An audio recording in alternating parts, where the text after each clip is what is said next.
Good day, ladies and gentlemen. It is October 6th, 2020. I'm here with the CEO and VP Exploration for Vizsla Resources, Mike Connor and Charles Funk, respectively. As a lot of you undoubtedly know already, Vizsla put out a very nice news release this morning. It's kind of what I was hoping to see. I mean, I would have been fine with another, whatever, 30, 50, 200 kilogram release. That would have worked too.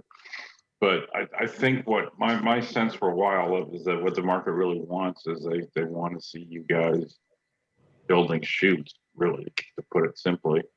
And really, that's what today's release was about, was you showing the market that you are, in fact, building what looks like a pretty nice chute here on the Napoleon vein. You want to give us a little bit of color on the release? Sure. So, thanks, Eric, for having us on to discuss this. But essentially, what we've done here is shown an expansion on the strike and the depth of the high-grade mineralization around the original Napoleon discovery. So this is great. We're drilling on three main vein corridors. We have 4 drill rigs turning across the district. Napoleon was the first major discovery we've made at the Panuco district. We had some fantastic numbers, including 6 meters of 8 kilos of silver equivalent.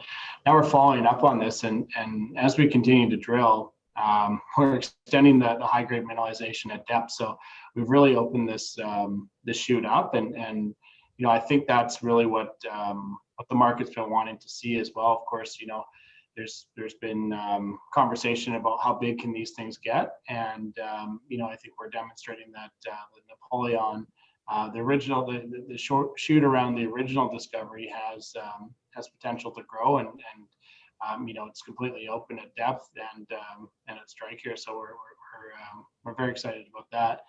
Of course, we are drilling.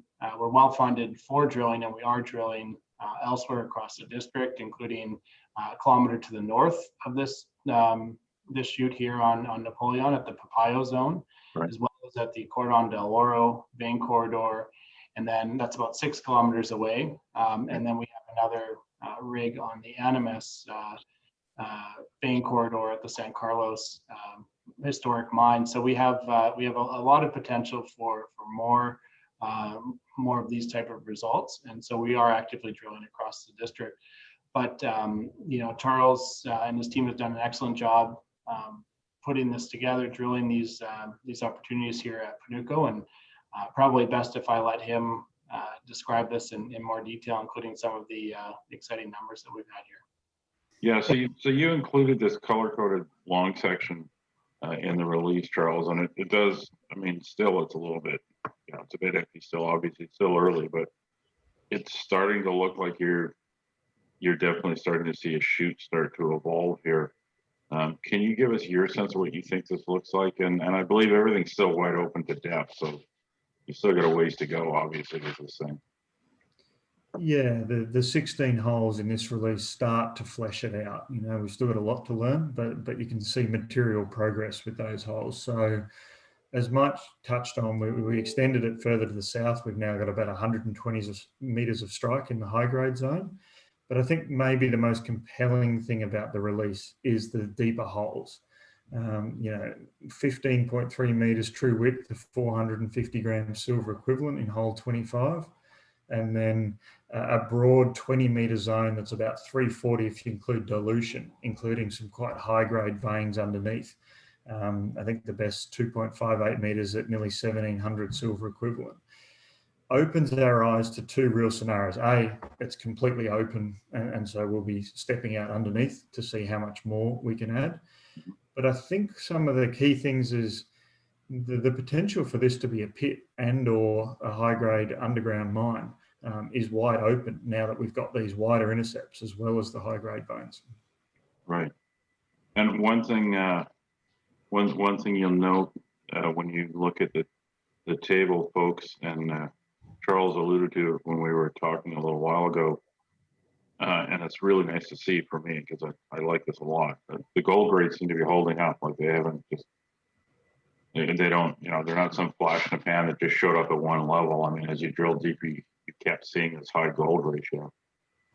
Yeah, it was a pleasant surprise. We had a theory at one stage that maybe the gold was only shallow and some of the deeper was more silver-based metals. But, you know, we got a hint in the footwall vein of hole 8, and I should talk about the different veins in a second, that there was still good grade at depth. And then that's really confirmed in these holes, you know, excellent gold grades to go with the silver-based metals.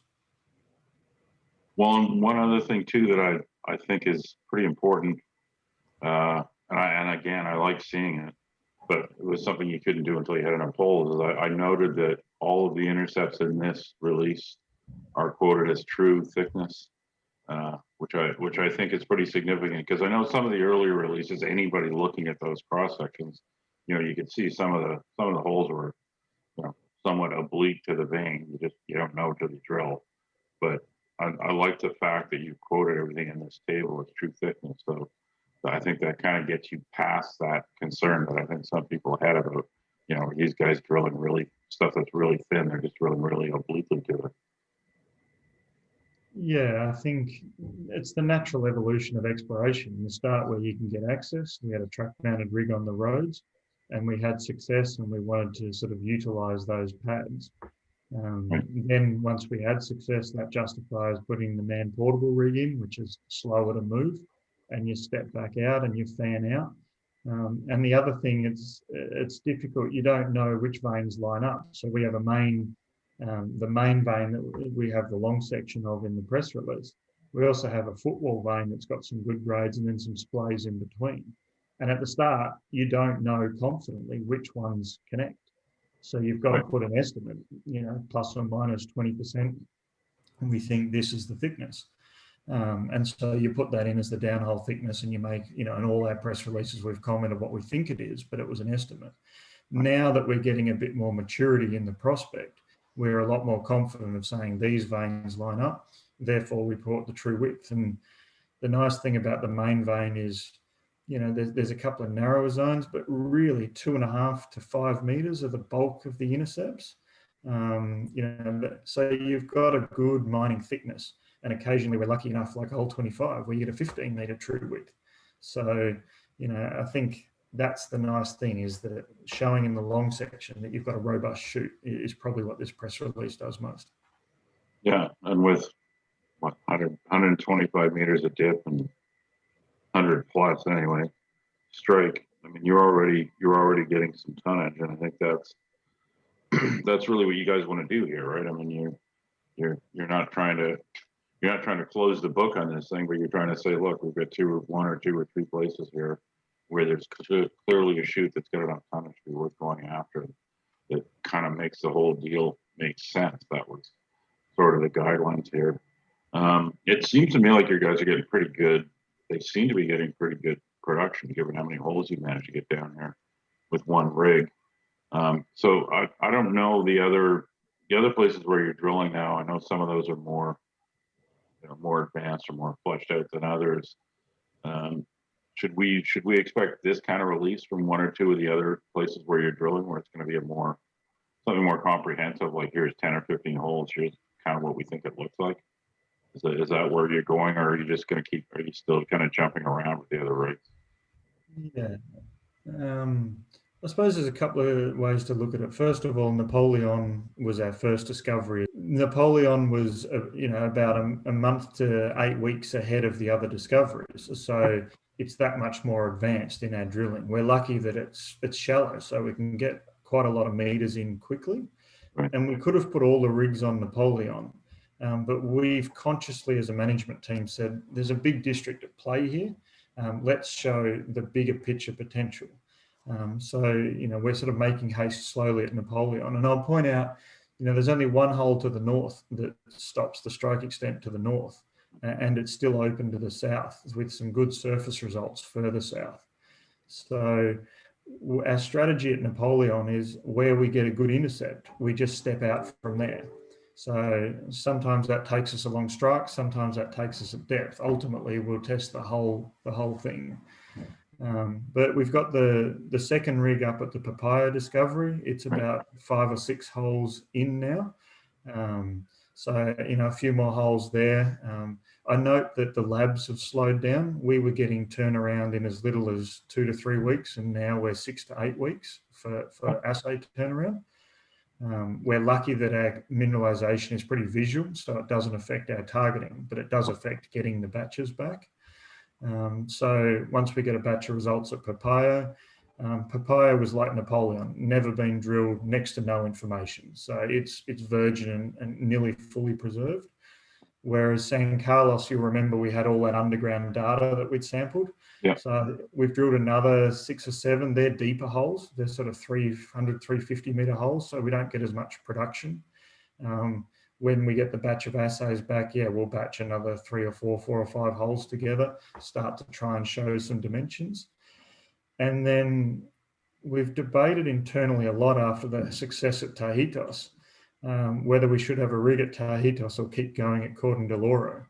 And the jury remains out, but we really still like the prospectivity at Cordon del Oro.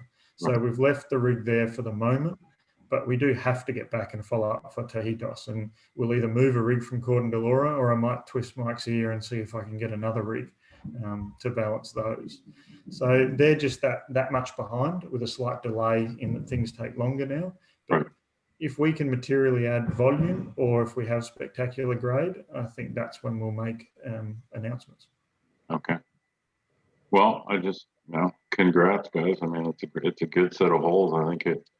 I think the way you've laid it out and presented it is probably going to dispel some of the naysayers. Not that I've been one personally. And we only drilled this in June, Eric. Exploration takes time. Yeah. No.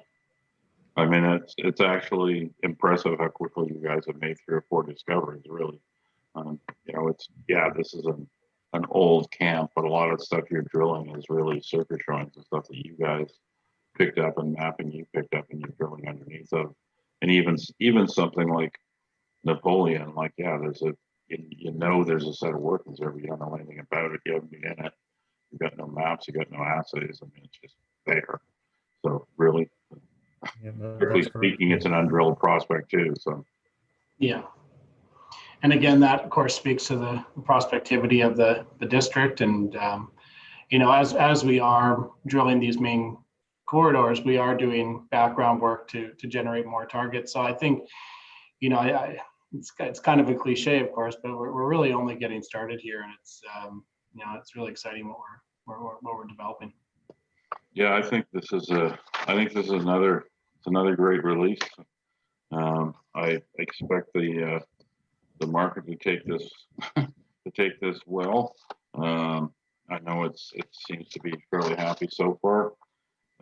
Congrats on building the shootout. I mean, that's really the name of the game. You get 2 or 3 of these shoots ready to go, and you've already, as I noted a couple of months ago, when you initially made the real high day discovery, and the stock went nuts, and Sprott and a bunch of people, including me, bought the follow-up placement. I mean, you're already in a place when it comes to market cap and stuff where, in theory, you can complete this option without it being ridiculously diluted, which it would have been 6 or 7 or 8 months ago.